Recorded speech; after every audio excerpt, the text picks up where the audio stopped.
unschooling is basically the idea that the children are fully capable of educating themselves. They will know what they need to do in their life, that learning is a byproduct of living, not the reverse. You don't need learning and education to live your life. You need to live your life and then you will learn. No one teaches their children to walk. All babies are babies. At some point they walk. If you don't teach your children to read, at some point they read. It's the same, actually, as most parents know with babies and toddlers. They go learn everything they need. They learn a language, they learn motor skills. We believe in our children's personal freedom. We believe in their capability of living a rich and full life. We believe in their capability of learning whatever they need to learn.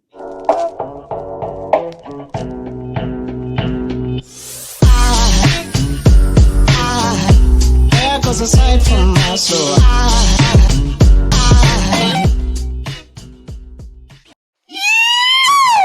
Welcome to the Inspired Evolution. And it is a treat. It is a global treat to be here today. We have with us Jesper and Cecilie Conrad. How are we today, guys? Wonderful. The sun is shining. Life is good. I can see that. For those that are tuning in to these guys for the first time, man, Worldschooling Nomads, please go check out the website. They are a full-time traveling family and they are radical unschoolers, digital nomads, and most importantly, nice human beings who love people and animals. So thank you so much for tuning in. It is such a pleasure to have you both here. There is so much I want to tune into today.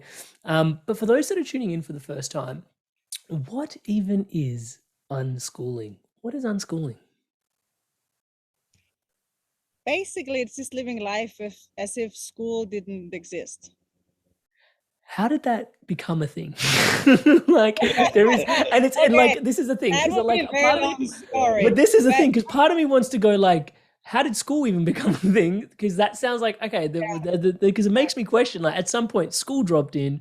Because then there would have been a point where we weren't schooling, but like schooling is so mainstream now that it's like, and now we're unschooling. Yeah, bring us up to speed. What is going on?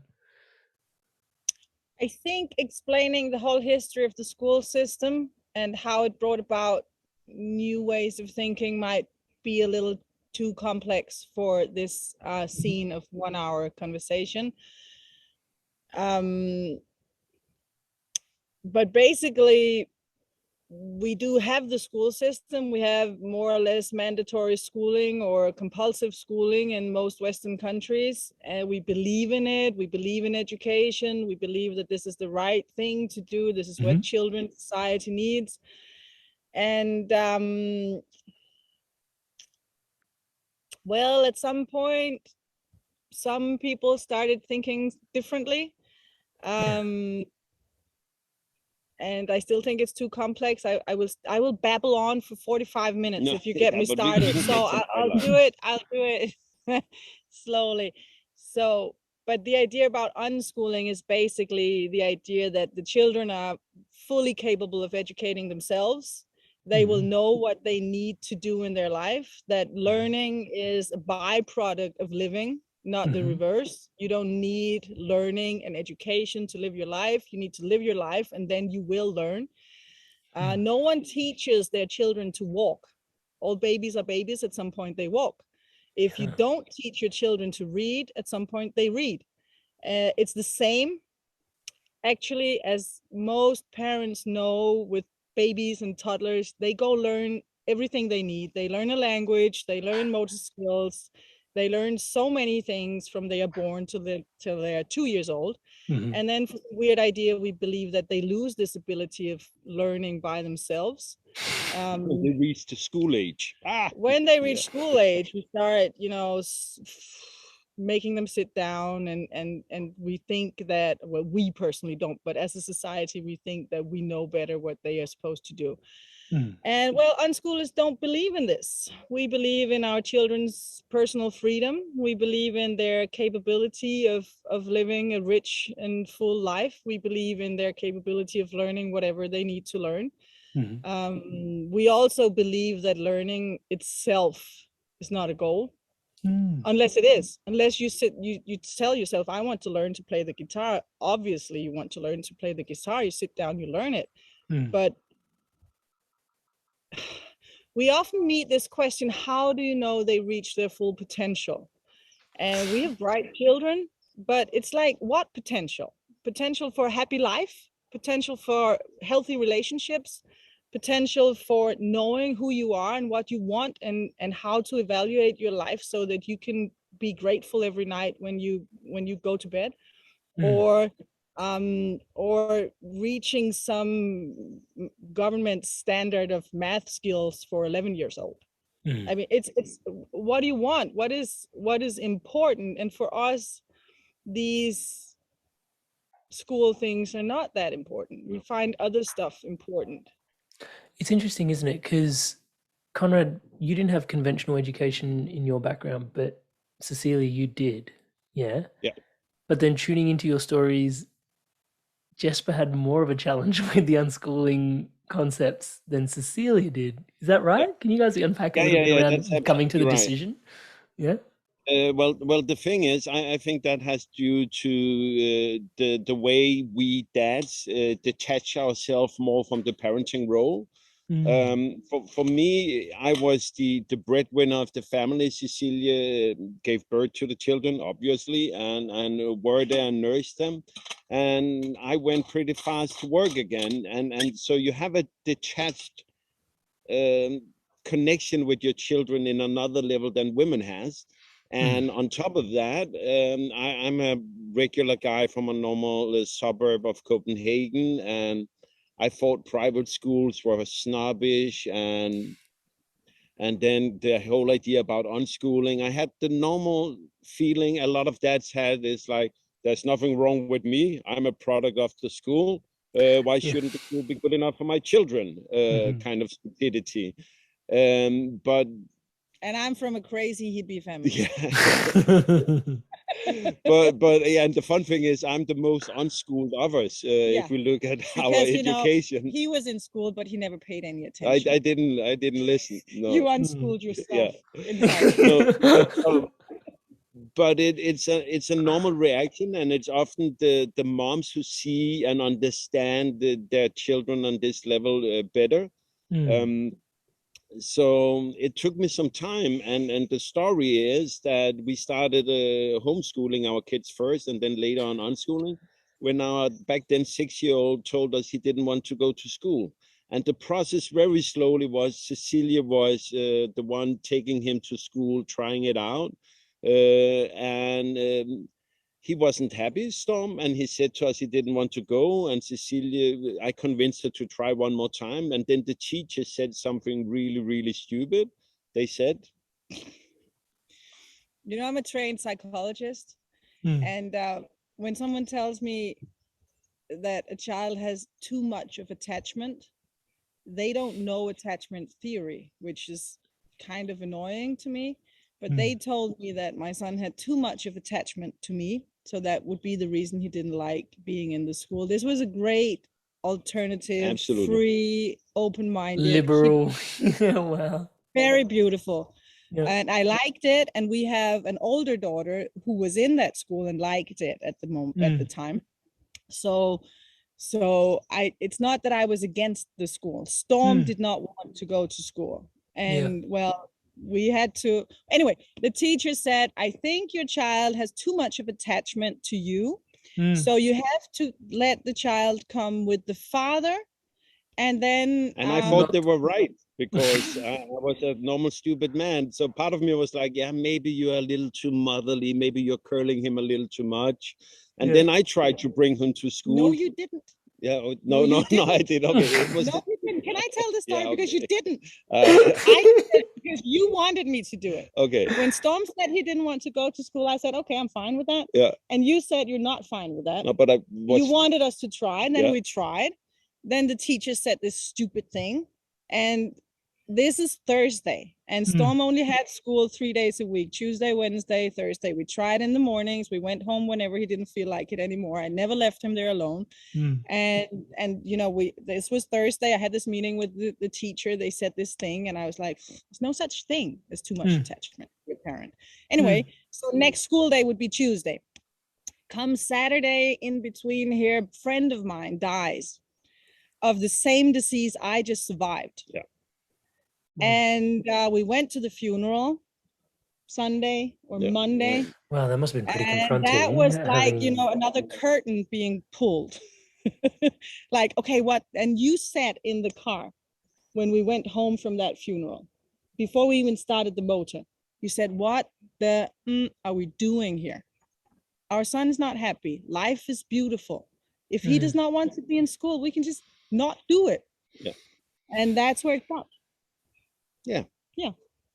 So sometimes, you know, the universe will give you a clue. The wake-up calls. Clues. Oh yeah. We have had some wake-up calls. But at the heart of it, let me just, one of the things that when you tell the story, I can appreciate it. But there's a part of it where it's like, your son, Storm, suggested to you that, hey, I don't want to go to school. Yeah. Now, I'm loving the receptivity to go, oh, this is interesting, you know, and obviously I can understand Jesper's response, which is like, nah, everybody goes to school, mate. You know, you're being a kid. I remember I used to have martial arts classes, and I used to be sick all the time, right at 6 o'clock when it was time for martial arts class on the regular, you know, but then my mother would send me. Now, the tuning in, like, it's just that moment that gets me. It's like you guys were willing enough to listen to his innate wisdom and say, actually, maybe you do know something about what it is that you want and what it is that you don't want. I find that I actually believed him the very moment he said it. Yeah. But I also knew from knowing of other unschooling, homeschooling families that it's a very, very hard process to homeschool or unschool your children if one parent is against it. So I thought, I'm not doing this if my husband is against it. We need to align. And you were nice. You said, we need to try it out. He doesn't know what he's saying no to. Yeah. And this alternative school had this system where the children were age integrated. So if he started that particular year, he would be in the same group as his older sister, which would feel safe and homey for him. And Jesper thought, and he was right, if it was ever to be a good process for Storm, it would be that year. So we had to try in this moment, even though he said no. And we told him, you know, we're just trying it out. We go home whenever you don't want to be there. We're not leaving you alone in the school. And you don't have to do it if it's not working for you. Yeah. Tried it out these 3 weeks of 3 days a week. And then we had this meeting with the too much attachment idea and funeral. And that was it. So, but what you point out is it's a really difficult part of being a parent, which is to listen to your children. And to understand that you as a parent, it is not small slaves you have that you decide over. It is human beings. You were a child once, I was a child once, and Cecilie was also. And the gift we have as parents is to help guide our children to the best possible path for them, and help maybe remove a stone from time to time. Give some advice. Yeah, of course we have other experiences that they have. Sometimes we tell them, that's a really bad idea. This might be a really bad idea, or this might be a really good idea. Yeah. I also think that we personally are freedom fighters. We are very much like our personal freedom, and it's very hard for us to feel restrained or having this feeling someone else is deciding for me. And we respect the same space for our children. We don't think that, you know, anyone should. They are not little businesses to be managed. All arrived here and they have a mission, and we shouldn't tell them what to do. we should, rather teach them or help them to find how to manage this freedom or how to handle this life. This is our parent. I appreciate what you're saying, because that speaks to what was going to be my next question, but you've answered already, was like the rub between listening to your child versus listening to the expectations of society, which, when I say it that way, it sounds so much like, oh, expectations of society, shut up. But but really, like, we all do to some degree, right? And it must be such a rub to go, this is what I can hear in my soul, in my heart. But you described it, we're freedom fighters, and, we chose freedom. And I really respect that. Now, one of the things, so you tried now, pardon me, but for those that are tuning in, I know that there's going to be I dare not let people go away with the same idea that homeschooling is unschooling, because you tried homeschooling and then it evolved into unschooling. So we went to school, but then we homeschooled and then we unschooled. Can you tell us a little bit about what was homeschooling like and why did that evolve into unschooling? And potentially that'll highlight some of the differences between homeschooling and unschooling. Yeah. I will start it off, and then I believe Cecilie will continue it. Often when people start homeschooling, like we did, then there are some insecurities, because now you are taking on the responsibility of the task of making sure that your child will function in the world. Can I just pause you there for a sec? Because I think that is one of the most intimidating things about schooling your own kids, which, when you think about it just objectively and you acknowledge that as a fact, is kind of like, what am I like as a parent if I don't want the responsibility for teaching my kids? It's like, that's quite a confronting fact to consider, where it's like, I'd rather delegate some of that responsibility to others. It is so easy to go to work. It is so easy to put your child in school. It is so easy to have their life filled with 3 to 4 times a week the gymnastics, some sort of exercise, after school exhibits, the things. And it is wonderfully easy, because you don't need to think, you don't have the responsibility. A paycheck will come. If your kid is not reading at a proper age, you can call and blame the teacher. What's a proper age for reading? I don't know. There's no proper age when you're ready. No, but it's right. It was super terrifying. It was. And as I was the one most afraid, and Cecilie was the one home with the responsibility, there came some of the same dissonance in it, where I was like, make sure they learn to read, because I cannot say yes to this homeschooling thing if they don't learn. What would my parents think? What would the neighbors think? The social expectations. Absolutely. Yeah, absolutely. So I was on that same level, and to be honest, I messed it up for Cecilie for the first couple of years, until I finally understood, and we understood, you shouldn't pressure your children into the best thing you can do by pressuring children is that you teach them how to hate learning. I mean, that's what pressure does. Yeah. So when we removed the pressure, and one story is with Storm, our oldest, how he learned to read. I was very nervous about it, so I was a lot after Cecilie about it. Please share this story. Yeah, I know it, but I think the audience will get a lot out of it. Basically, Jesper told, as he said, he told me, if he's not learning what they learn in school, we will put him in school, and we can't do that. I really wanted to homeschool him. I thought it was the right thing to do, and to me, homeschool, well, I didn't imagine homeschooling. I just imagined freedom. But my husband said he needed to know that, they would learn the same as in school. I would have to buy school books and make sure they fill out all the little things in the books. And, we did what they would have done in school, and we hated it. We hated it. Absolutely. And Storm, he decided, we hated it, every moment of it. The funny thing is, I had a newborn child. I had a baby of 6 months, and then I had a 3-year-old child, and then I had Storm being 6 years old. So I had 2 others to look after, and it was quite complicated to sit down and pretend school with the smaller children around. And but I tried. I respect my husband, I respect his feelings, and I respect that we are 2 parents and we don't always totally agree, but we have to be on the same team. So I tried to do it. I would say I did it maybe once a week. If he's not listening, no. I really did excuse us for a second, but Jesper. it was not easy to enter into it.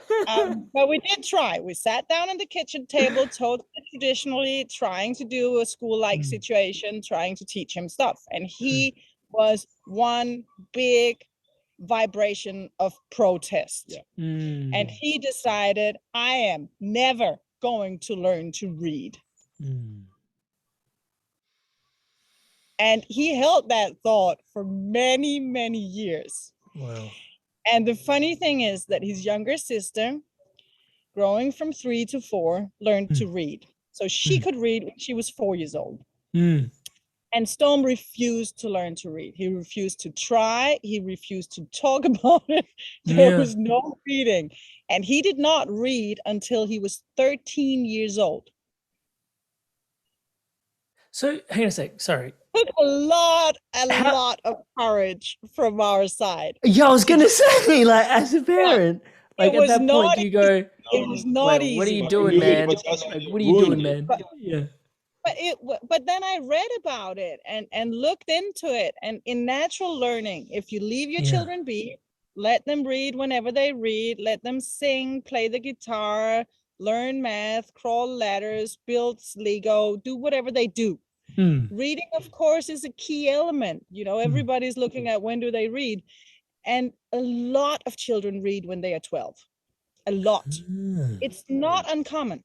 If you just leave them be, they will all learn to read, because reading is such a big part of the life we live. There is text everywhere. They all learn to read. You do not even have to teach them the alphabet.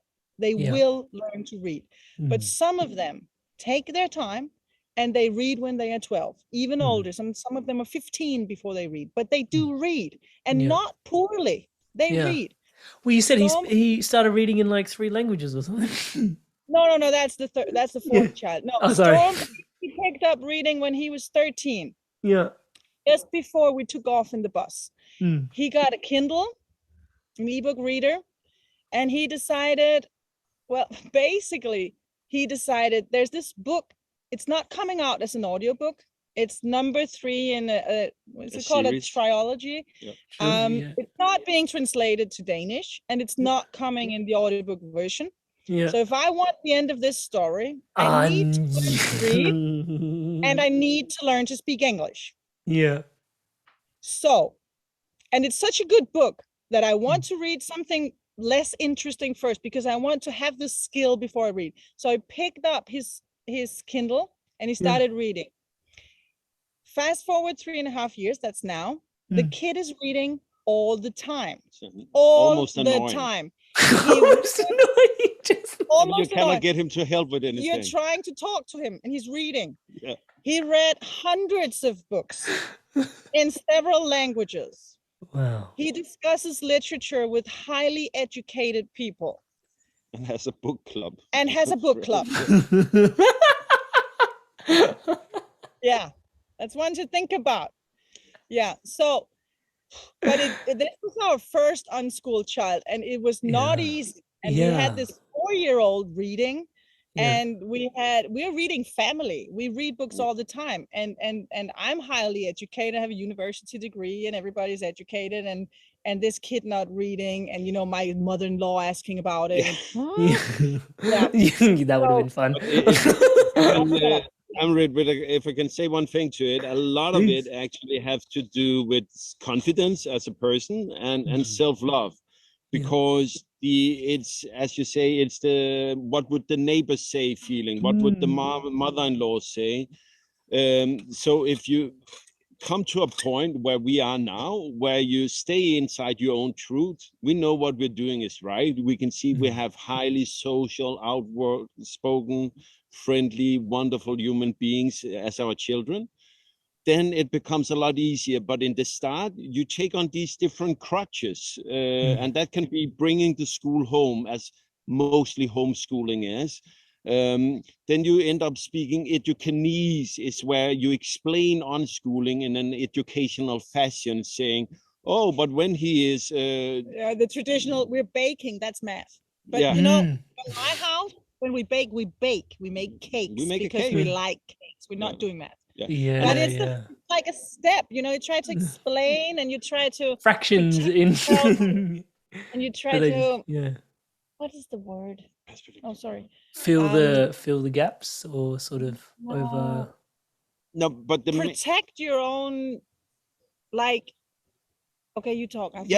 It's about the personal insecurity where you have to, with homeschooling, for example, you have, if they have been through these books and they can read at this and this, then I'm a good enough parent. Then I've done my job good enough. You know, that's what a lot of it is. But for me, my internal checklist is, do they feel confident in themselves? Can they speak to other people? Do they behave nice towards other people? That is when I'm, as a parent, can put these checklists and say, okay, I succeeded in not ruining my child.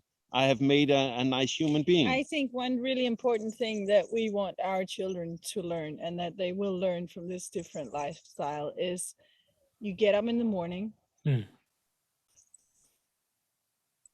You have to make up your reality. You have to decide, what am I going to do today? No one decided for you. There's no schedule, no curriculum, nothing. You can't check off 10 boxes. There's no template to fall into. Now I have like 2 hours of screen time because I did well in school, and then I can have a snack and I can go to bed and I'm good enough. No, you have to make it up. You have to decide what will make me happy. What's the right thing to do? What will make me grateful?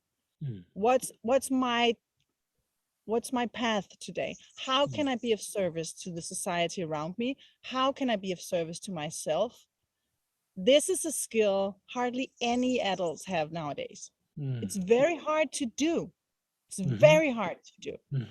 And I think it's a basic, like walking. You need to be able to tap in to your eternal soul, to your path on this planet, and to find your way day by day.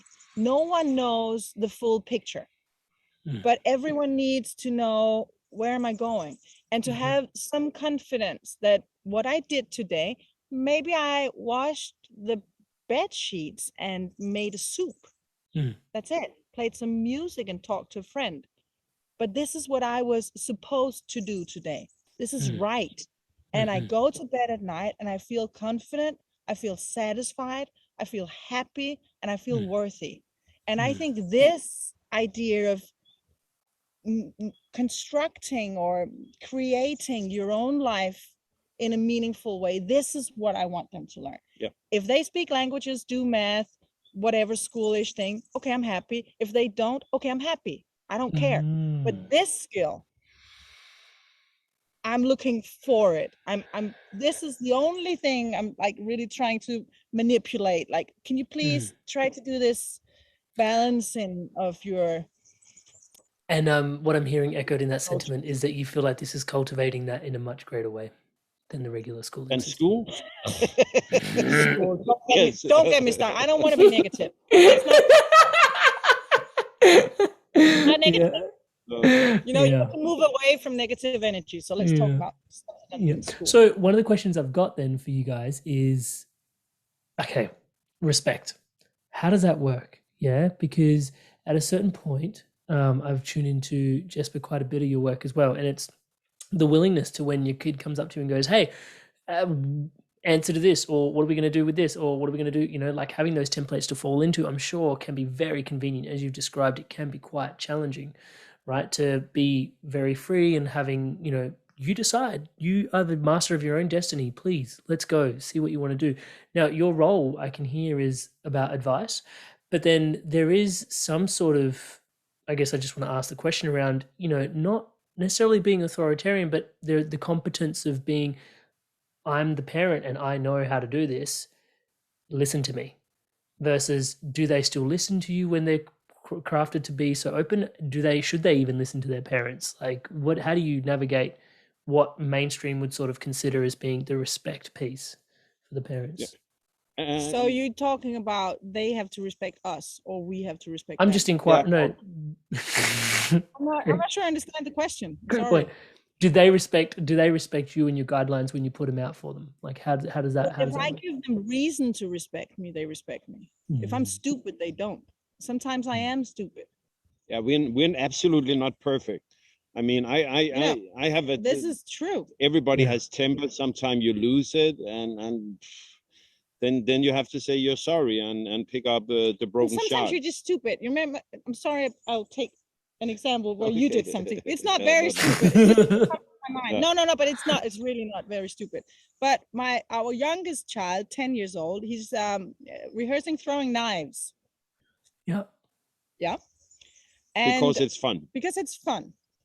And he was doing this, and then he lost the knife inside a bush, and we came out to help him find it, and he was a little uneasy that day, a little off. So he was a little afraid to be told off because the knives are expensive, and he was afraid we would be angry he have thrown it or into at least a bush. Annoyed. And then Jesper said, "Oh, but you've put the target the wrong place. Let me move it." Before asking the kid, you could have phrased it. I came with the wrong energy. You had the wrong energy. I know. And you had this parent, let me show you how to do it. And the kid had actually thought about it, because we have wild rabbits here, and people are walking dogs close by. And he had thought, this is the safe spot to put the target where no one can get hurt. Because a rabbit is fast. And a dog walker maybe unleashes the dog, and then the dog just walks by and he throws his knife without seeing it. So he had actually put a lot of thought into putting the target there, knowing, okay, I might lose a knife, but that's better than losing someone's life. And Jesper didn't stop to ask the child, which is totally normal in the process of life. We have 4 children, work to do, and we have guests who came down from France, and lots of things going on. Yeah.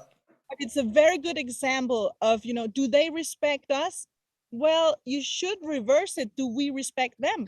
Do we come with this idea, I'm the adult, the parent, I know things? Because sometimes you don't. We respect each other in our family, and we should listen to each other. And when we're being plain stupid, of course they don't respect us. When we have old ideas about things, how they are supposed to be, or how you do it, or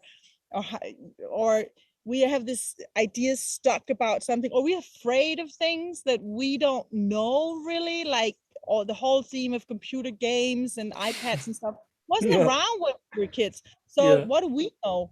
And then we have these weird ideas, and we have to all talk to each other. They respect my fear more than they respect my old-fashioned ideas. Does that make sense? So I talk to them about it. I say, I have this idea about this field. I think this would be good, but I'm not sure I'm right. What do you think? And then I listen to my children, and we respect each other. It's incredible because they don't do it if they're told, and I don't think they should. I never do it. It's so inspiring. I tried. You tried. I tried.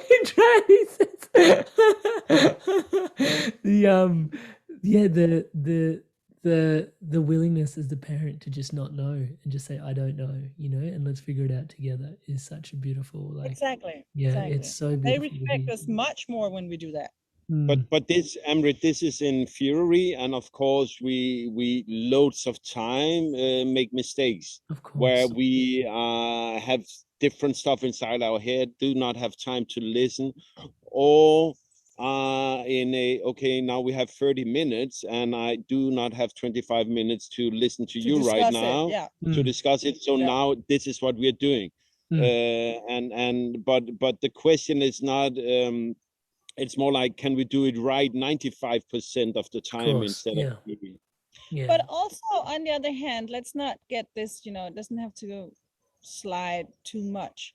We take responsibility. We are the parents. Yeah. We have the final say. We make the final decisions, and we take the full responsibility.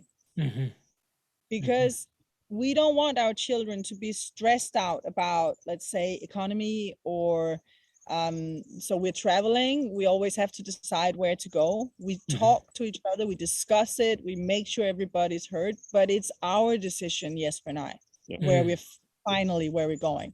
And if it's hell, then it's my responsibility, not the children. They are not supposed to be blamed. If they want to, yesterday, our youngest son wanted to do something expensive, and we're at the end of the month and we're trying to, stay within the budget. And it's not his responsibility to hold back with something he wants to do. It's my responsibility to say, yeah, I have 10 euros for that. And go do it. And then if I don't have 10 euros on Saturday for ice cream, it's still my responsibility. I'm not going to blame him. I'm going to say, no, you can't have ice cream today because you did that on Tuesday. No, I'm just going to say we're out of money. Have an orange. And I think this is a very important balance, and it's not easy to find it. Totally respect them, give them full freedom and full, I don't like the word democracy, but we have family democracy. I think is the best way to explain it, but without imposing a responsibility on young children that they don't have. It's not their responsibility. So that's that. Guys, you've traveled a lot. You've traveled a heck of a lot. Do you find some cultures are more... Okay, two questions in one, both ends of the spectrum. So do you find some cultures are like, oh my God, this is so amazing, and like which cultures are like totally open to what you're doing, or like even more most open, not totally open, I should say most open to what you're up to in the world is traveling nomads, world schooling nomads, and which cultures were like, no, this... I feel like, sorry, I put on an Indian accent. I'm thinking about my dad. No, this is wrong. That's inappropriate. I shouldn't say we haven't been to India. We have been in an Indian article about it. Let me start the... We have been to India. Let me start the answering the question. And the fun thing is, when we lived in Denmark, as we have only been full-time traveling for 4 years. Before that, the trips became longer and longer, and it grew inside us. But before that, when we told people what we did, it wasn't common to unschool your children. In the States, for example, it's around 2% of every child that is homeschooled. So people don't look at you like you're some kind of weirdo. And we needed to explain it. COVID helped a little. Now more people have heard about homeschooling, but before that, people were weirded out and like, is that good for your children and stuff? But after we started full-time traveling, the exact same question. So what are you doing? Oh, we are unschooling our kids. We are traveling the world. Then it became from a frown where they were like, what is going on? What are you doing? To, wow, that's my dream. I want to travel. We're doing the same thing. Now we're just in another country. But so it's kind of weird that... And I think what makes it in people is that it is easier sometimes to hold something as a dream. Oh, that could be wonderful. But if I do it in your own backyard, then it says, oh, man, you could do it too. And that can be kind of challenging for your inner belief about what is possible in your life. So for us being world schooling, it's like, oh, it's cool, you do it. I dream about it, but not everybody can afford it. Of course, everybody can. You just need to find your way. And so that's my point about it. Now people find it interesting, no matter where we go. Back home, it was weirder. I also think the question is impossible to answer. I think it's more about we meet open-minded people in the different places. Not about culture. It's about mindset, and you have open-minded people and more closed-minded people in all different cultures. And well, we don't feel, as my husband said, when we lived stationary and he went to an office job during the weekdays, we felt more judged by other people in a negative way than we do now. We most people say, oh, that must be so amazing, and then they have the standard questions about social life and education, and how can you afford it? And how can you afford it? Yeah, money. Three big stars.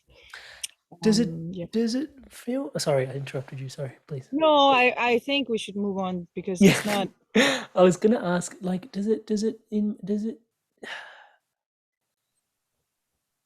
is it like when people feel what you're doing with your family as like traveling around the world, is education a point of conversation that comes up? Like, is it one of the topics that always comes up, or is it just something that people don't always need? The three big topics, social life, education, and economy. Yeah. The three ones. 3 stars. Yeah. Yeah, it's interesting that that is such and a around forefront in people's mind. around Well, we don't have to answer the no, but question. around education, a lot of it is misconceptions. People think that, for example, the rules are different from country to country, but people think you need to have been through 10 years of formal schooling to be able to take the next step. In Denmark, that is not true. You can just take a test at that time. And you find your way. Everyone who have been unschooled or homeschooled who wants to go to university can end up doing that. Yeah. Maybe it takes them a year to do some extra courses and take some tests, but if they're motivated, it's quite easy. They'll get there. Yeah, perfect. That was one of the interesting things I also felt tuning into your Danish background was the Danes recently. There's been this almost like there's a couple of books that have come out. The Danish Way of Parenting has like a massive following around the world now. They believe Danes are the happiest people in the world. Their parenting style has a lot to do with that. And there's this sort of from the outside looking in, Danes have it figured out. And then unpacking that, it's like actually there's even room for growth in that space because like you said, some of your kids went there and they didn't necessarily love it. Now, one of the questions I've got there is, I know I already know the answer to this, but I got to ask it anyway. Is it for everybody? Is it for everybody? And what would you say? Like, following, yeah. It's for everybody who wants to. It's that simple. Yeah. Not for everybody. Nothing's for everybody. We're not alike. And luckily so.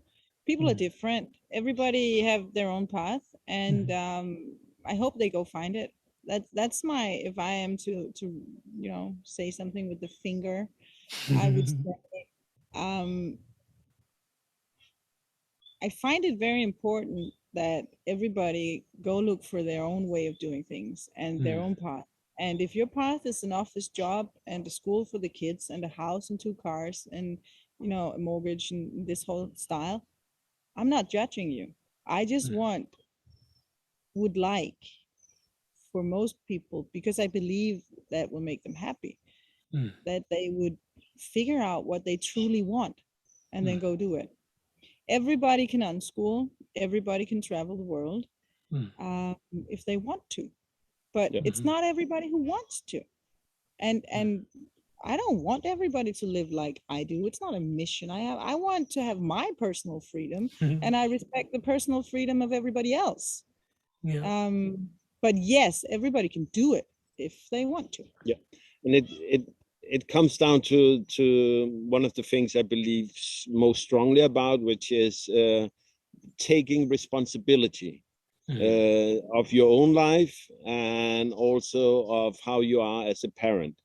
And I know when I look back at my life, I seldom did what society thought I should do. I was the black sheep in the family, but the successful black sheep. So then you're kind of black with glitter or something. Black with glitter. Yeah, no, but I love it. That's such a good metaphor. Maybe a punk. I didn't go to university. I got accepted, but didn't start because I wanted to go into the media industry, and a job fell down in my lap. And so I've just had fun, and earned a lot of money and had a nice life, but never did I do what society really expected. Sometimes you did do what you wanted. Yeah. Oh, I did on many levels, but not on the choosing career path. And so taking responsibility is really, really wild. And we just made a new change in our life. I had a CEO job of an NGO, which they knew I was traveling, and I got offered it while full-time traveling, and I held it for 8 or 9 months, and I was like, you know what? This doesn't make me happy. It's not a good fit. I like the mission you're doing. I like they work with sustainability and education. It's wonderful project and everything, but it just takes so much of my time that I cannot spend life together with my children, and I'm miserable. I was standing in the shower crying and just thinking, oh no, not anymore. Why? We have this freedom. We know what we need to live. We know how to make enough money. I want to be together with my family. Yeah. And that is taking responsibility It on is, on it a is. wild level, because It is a wild level, isn't it? I had thought that I wanted that CEO hat, you know. I wanted it for a long time. Yeah. And then You I had it. had it. I got Yeah. it. And it didn't So you fit the can head check quite mark. well. Yeah. Not Yeah. forever. Keep gonna Yeah. see it. Yeah. Guys, a question for both of you, 2 questions each as we start to wrap things up a little bit. Thank you so much. I wanted to tune in. What has been the easy question? What's your favorite part about traveling and unschooling as a parent? Like, what's your favorite part? And if it's the freedom, it's the freedom. You can totally call that out. And what is the most challenging, or not the most, what is the first challenging part that comes to your head? Like, if I was like, what is the most challenging? Obviously, there's so much. You guys have been doing this for over a decade now. So, yeah, it's probably hard to rank things. But one thing that's your favorite and one thing that's a real challenge on the regular. My favorite is the relation you get to have with your children. I get to spend so much time with them, and we have so much fun, and we discuss stuff, and I learn from them, and we get to be a really strong family because we have all the time in the world to spend together. I start every day walking for almost an hour with my teenage daughter. Every day, 7 days a week, I get to talk to her for an hour. How many parents do that with their teenage daughter? That's just one of them. And I get to have really close relations with them. And I just love it. I love it. I love every minute of it. The most challenging part is the deconstruction of your own ideas, because you come from something. I come from a kind of hippie family. Well, I do come from a wild family, but I still come from university, society, have a nice kitchen and a big house, and the whole idea about what the good life is. Of course, I come from Copenhagen, and I come from Western society. I come from money. I come from education, and I thought I had a lot of ideas, as everybody do, about how everything works and how it is, and deconstructing all of that to find reality was the most challenging part, and doing it fast enough, because they do grow up, the kids. You need to. They are now 10 and 13 and 16 and 23. Yeah. It's not forever that they are children. No, it's a limited time we are So that's gifted. my answer. I'm interested. My answer. What's your favorite part? Yeah, Sitting in the sun. Sorry. No. But we made a big change recently with me quitting working so much, and that liberty is really one of the things I cherish. The fun thing was it also brought a not depression, but a hey, I don't need to work, but then who am I? Do we still like you? Yeah, do they still like me when I don't need to work that much? And what is good enough for me as a day? But then I started out. Now I do my yoga every morning for an hour, and after that I'm just a very happy man. And then I do what I do. But one of the really wonderful things, I will mention a couple. I'm not good at just staying with one. Take one. No. Pick one. Okay. You can say 10 more. Okay. You can say whatever you want. Okay, man. There's going but one of the wonderful things about world schooling and being free as we are is you get the world to yourself. Because if you go out in the world, normal people, they go to the beach when all the other people are at the beach. And we can go to the beach between 1 and 3 on a weekday, and there's nobody there. So it's like you just have got it to ourselves. Yeah, we got it to ourselves. The museums, everything. We don't live in a crowded world. We live in a very nice world, and then there's a lot of pensioners also hanging out with us. So there's something wonderful about also. It's not like there's more sunshine in a day than there was before in my life. But before I was inside in the best hours of the day. And now if the sun shines, and then we can go to the beach when we want, and then I can work in the evening when I want. It's the Not work. not work, which I also love. About seeing what the world schooling and unschooling does to my children, then some of the things that make me proudest is I remember last summer, our 10-year-old, he was standing and having a 1 or 2 hours conversation. We hanged out at a cafe at the beach with a woman that was maybe 33, and she was laughing all the time and just enjoying spending time with him, because they grow up without ageism. They do not live in a world where 10-year-old only talk with 10-year-olds. They do not live in a world where it's weird for them to address and talk openly about everything to a person that are 10 years their senior. That when I see that, I'm like, wow, that is fantastic. That is fantastic. Can I say something? Yeah. Now that you get to say Yeah, it. more than that. Yeah. I think another really great thing about this lifestyle, where we carved out a lot of personal freedom, is that life gets to throw at us good learning journeys. It's so interesting how new situations, new places, the people we meet, it's just on the path, and we get to grow with our souls and with our personalities. We get to keep adjusting. Where are we? Who are we? What do we need to learn? Some of the lessons we learned many times over and over. It feels like learning the same thing. So I feel that my eternal being gets to evolve